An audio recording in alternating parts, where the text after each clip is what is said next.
জুলাই ঘোষণাপত্র চূড়ান্ত, ৫ আগস্ট উপস্থাপন করা হবে। আওয়ামী লীগ অপকর্ম করতে চাইলে ছাড় পাবে না, বললেন স্বরাষ্ট্র উপদেষ্টা। সংসদের বাইরে সংবিধান সংশোধনের কোনো সুযোগ নেই, বললেন আমির খসরু।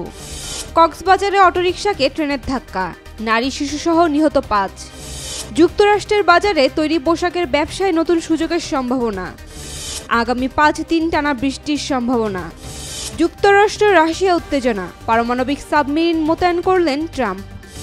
মালয়েশিয়ায় সড়ক দুর্ঘটনায় ৩ বাংলাদেশি নিহত। গাজায় খাদ্যের খোঁজে ২ দিনের প্রাণ গেল শতাধিক ফিলিস্তিনির। মিরপুরের উইকেট নিয়ে বিসিবির অসন্তোষ। জুলাই ঘোষণাপত্রের খসড়া চূড়ান্ত করেছে অন্তর্বর্তী সরকার। ৫ আগস্ট বিকেল ৫টায় জাতির সামনে জুলাই ঘোষণাপত্র উপস্থাপন করা হবে। শনিবার দুপুরে নিজের ভেরিফাইড ফেসবুক অ্যাকাউন্টে পোস্ট দিয়ে একথা জানান প্রধান উপদেষ্টার প্রেস সচিব শফিকুল আলম। শফিকুল আলম তার পোস্টে লেখেন, অন্তর্বর্তী সরকার জুলাই ঘোষণাপত্রের খসড়া চূড়ান্ত করেছে। আগামী মঙ্গলবার বিকেল ৫টায় গণঅভ্যুত্থানের সব পক্ষের উপস্থিতিতে জুলাই ঘোষণাপত্র জাতির সামনে উপস্থাপন করা হবে। আওয়ামী লীগ কোনো অপকর্ম করতে চাইলে কোনোভাবেই ছাড় পাবে না বলে হুঁশিয়ারি দিয়েছেন স্বরাষ্ট্র উপদেষ্টা লেফটেন্যান্ট জেনারেল অবসরপ্রাপ্ত জাহাঙ্গীর আলম চৌধুরী। তিনি বলেছেন, যেহেতু আওয়ামী লীগের কার্যক্রম নিষিদ্ধ করা হয়েছে, সেহেতু তারা কোনো অপকর্ম করতে চাইলে কোনোভাবেই ছাড় পাবে না। শনিবার রাজধানীর মোহাম্মদপুর থানা পরিদর্শন শেষে সাংবাদিকদের প্রশ্নের জবাবে তিনি একথা বলেন। সংবিধান সংশোধন করতে চাইলে তা অবশ্যই সংসদে করতে হবে। এর বাইরে সংবিধান সংশোধনের কোনো সুযোগ নেই বলে মন্তব্য করেছেন বিএনপির স্থায়ী কমিটির সদস্য আমির খসরু মাহমুদ চৌধুরী। শনিবার দুপুরে রাজধানীর নীলক্ষেতের আইসিএমবি মিলনায়তনে বিএনপির সাবেক ভাইস চেয়ারম্যান আব্দুল মান্নানের ৫ম মৃত্যুবার্ষিকী উপলক্ষে অনুষ্ঠিত স্মরণসভায় প্রধান অতিথির বক্তব্যে তিনি এসব কথা বলেন। ঢাকাগামী কক্সবাজার এক্সপ্রেস ট্রেনের ধাক্কায় সিএনজি চালিত অটোরিকশার ৫ যাত্রী নিহত হয়েছেন। নিহতদের মধ্যে নারী ও শিশু রয়েছে। শনিবার দুপুর ১:১টার দিকে রাম উপজেলার ধরিচ্ছলা ক্রসিংয়ে এ ঘটনা ঘটে। মরদেহগুলো রেল লাইনের ১ কিলোমিটার পর্যন্ত ছড়িয়ে ছিটিয়ে পড়ে আছে।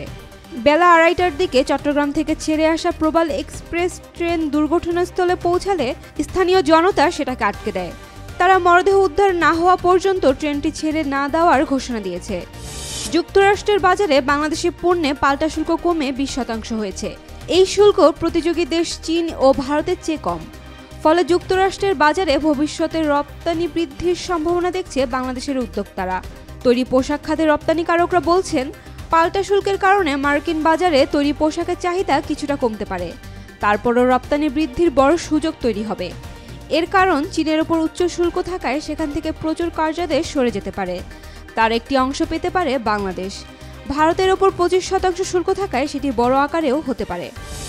সারা দেশে আগামী ৫ দিন অর্থাৎ ৬ আগস্ট পর্যন্ত টানা বজ্রসহ বৃষ্টির সম্ভাবনা রয়েছে। সেই সঙ্গে দেশের বিভিন্ন জেলায় অতি ভারী বর্ষণের শঙ্কা রয়েছে। এরপর থেকে বৃষ্টি কমে আসবে বলে জানিয়েছে আবহাওয়া অফিস। শনিবার সকাল ৯টা থেকে পরবর্তী ৫ দিনের পূর্বাভাসে এ তথ্য জানানো হয়েছে। এতে বলা হয়েছে, রংপুর, রাজশাহী, ময়মনসিংহ ও সিলেট বিভাগের অধিকাংশ জায়গায় এবং ঢাকা, খুলনা, বরিশাল ও চট্টগ্রাম বিভাগের অনেক জায়গায় আগামীকাল রবিবার সকাল ৯টার মধ্যে অস্থায়ীভাবে দমকা হাওয়াসহ হালকা থেকে মাঝারি ধরনের বৃষ্টি বা বজ্রসহ বৃষ্টি হতে পারে।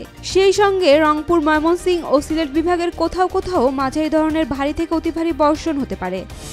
রাশিয়ার সাবেক প্রেসিডেন্ট দিমিত্রি মেদভেদেভের মন্তব্যকে উস্কানিমূলক আখ্যা দিয়ে যুক্তরাষ্ট্রের প্রেসিডেন্ট ডোনাল্ড ট্রাম্প বলেছেন, তিনি যথাযথ অঞ্চলে ২টি পারমাণবিক সাবমেরিন মোতায়েনের নির্দেশ দিয়েছেন। সামাজিক যোগাযোগ মাধ্যম ট্রুথ সোশ্যালে দেওয়া এক পোস্টে ট্রাম্প বলেন, রাশিয়ার সাবেক প্রেসিডেন্ট বর্তমানে নিরাপত্তা পরিষদের উপচেয়ারম্যান দিমিত্রি মেদভেদেভের বিবৃতি এতটাই উস্কানিমূলক ছিল যে আমি ২টি পারমাণবিক সাবমেরিন মোতায়েনের নির্দেশ দিয়েছি। তবে সাবমেরিন ২টি কোন অঞ্চলে মোতায়েন করা হয়েছে বা সেগুলো কেবল পারমাণবিক শক্তি চালিত নাকি পারমাণবিক অস্ত্রে সজ্জিত সে বিষয়ে স্পষ্ট কিছু বলেনি ট্রাম্প। মালয়েশিয়ার সড়ক দুর্ঘটনায় ৩ বাংলাদেশি নাগরিক নিহত হয়েছেন। এ ঘটনায় আহত হয়েছে আরও ২ বাংলাদেশি। শুক্রবার স্থানীয় সময় সন্ধ্যা ৭:৩০টার দিকে মালয়েশিয়ার পাহাং রাজ্যের কুয়ান্তান থেকে কুয়ালালামপুরে যাওয়ার পথে এই দুর্ঘটনা ঘটে। নিহতরা হলেন মোহাম্মদ সাব্বির হোসেন, মোহাম্মদ জাহিদ হাসান এবং আবদুল্লাহ। আহত ২ ব্যক্তি হলেন মোহাম্মদ হাবিব বিশ্বাস, মনিরাম চন্দ্রবাস। তাদের টেঙ্কু আমপুয়ান আফজান হাসপাতালে ভর্তি করা হয়েছে। গাজা উপত্যকায় ত্রাণ সংগ্রহ করতে গিয়ে ২ দিনের ব্যবধানে ১০০ জনের বেশি মানুষ নিহত হয়েছে। আহত হয়েছে আরও কয়েকশো। শুক্রবার জাতিসংঘের এক কর্মকর্তার বরাত দিয়ে এ তথ্য জানিয়েছে বার্তা সংস্থা আনাদোলু। জাতিসংঘের মানবিক সহায়তা সমন্বয় দপ্তরে এই তথ্য জানিয়ে জাতিসংঘ মহাসচিবের উপমুখপাত্র ফারহান হক বলেন, গাজার মানুষ এখনও বড় ধরনের খাদ্য সংকটে ভুগছে। তাদের অনেকেই খাবারের জন্য জীবন ঝুঁকিতে ফেলছে। গত 2 দিনেই 100 জনের বেশি মানুষ নিহত হয়েছে এবং আরও শত শত মানুষ আহত হয়েছে ত্রাণবাহী বহরের পথে বা ইসরায়েলি সামরিক বাহিনীর বিতরণ কেন্দ্রের কাছে। মিরপুর শের-ই-বাংলা জাতীয় ক্রিকেট স্টেডিয়ামের উইকেট নিয়ে ফের অসন্তোষ প্রকাশ করেছে Bangladesh cricket board BCB. Cricket পরিচালনা বিভাগের চেয়ারম্যান নাজমুল আবেদিন ফাহিম শুক্রবার স্পষ্ট করে বলেছেন, বোর্ড কখনোই ধীরগতির বা কম বাউন্সের উইকেট তৈরির জন্য গ্রাউন্ডস কমিটিকে নির্দেশ দেয়নি। সম্প্রতি মিরপুরে পাকিস্তানকে 2-1 ব্যবধানে হারালেও প্রথম 2 ম্যাচের ধীরগতির উইকেট নিয়ে সমালোচনার মুখে পড়ে বাংলাদেশ। অনেকেই মনে করেন প্রথম 2 ম্যাচে এমন উইকেটে খেলা হয়েছিল যেখানে ব্যাটারদের শট খেলতে বেশ কষ্ট হচ্ছিল, আর সেটিই মূলত জয় এনে দিয়েছে স্বাগতিকদের।